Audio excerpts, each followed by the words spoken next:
Hello, welcome back to the Project Hercules Diaries, where I have some good news and some bad news.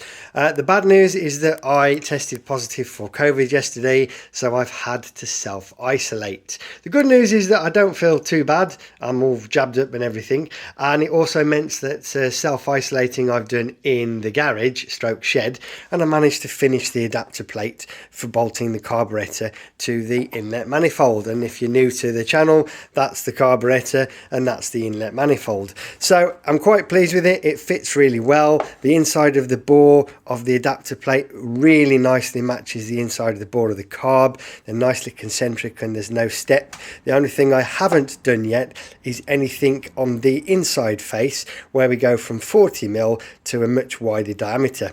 And I'm going to do a bit of research first for that, because if I chamfer the inside, taper it, so I can bore this at 38 degrees, which is the same angle as the outside, then the gases as they come through will have a smooth transition from a 40mm bore to a much larger bore, or I can leave it as it is and the gas will have a sharp transition and there'll be a bit of turbulent flow as it recycles round. And I'm not really quite sure what's best for this type of application, whether the turbulent flow will help with the mixing of the fuel, whether the a non-turbulent flow, if I do taper the inside, will slow down the gas rate, and whether that's good or bad for the mixture, I don't know. If you happen to have a degree in computational fluid dynamics, please let me know in a comment or something, and should I or shouldn't I taper the inside of here. I suppose if I really wanted to, I could make two of these, taper one and not taper the other, and then I could swap between them, but I've got a lot of other stuff to do to get the bike finished or get the engine finished and on the road,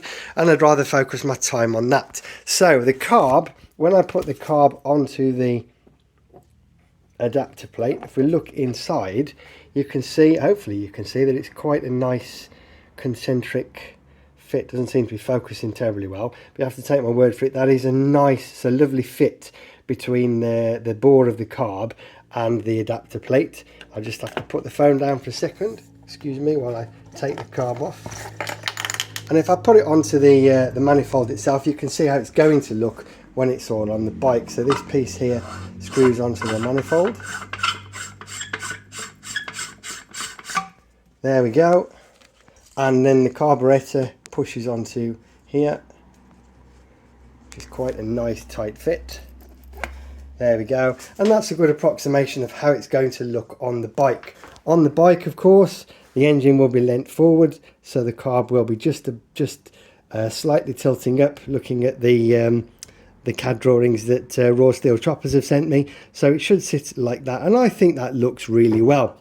What I'm going to do with this piece here, well, I could put a nut on here and a little plate that comes across. I could drill and tap into the adapter plate and put a bolt through, so that once it's locked up, I can put the bolt in and it cannot come loose. That's a possibility. I could put a piece of sprung steel across here with a dimple on the underside, and I could drill lots of blind holes all the way around, so that by indexing this, it won't come undone. But you've got to bear in mind that this might not be the right carb. It might be too small, it might be too big. I might end up buying something else and making a completely different manifold.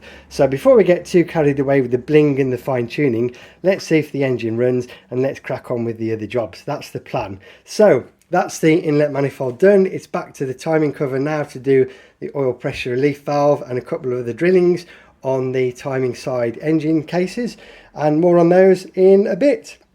As usual, thanks for watching, really appreciate your support, and have a happy Easter.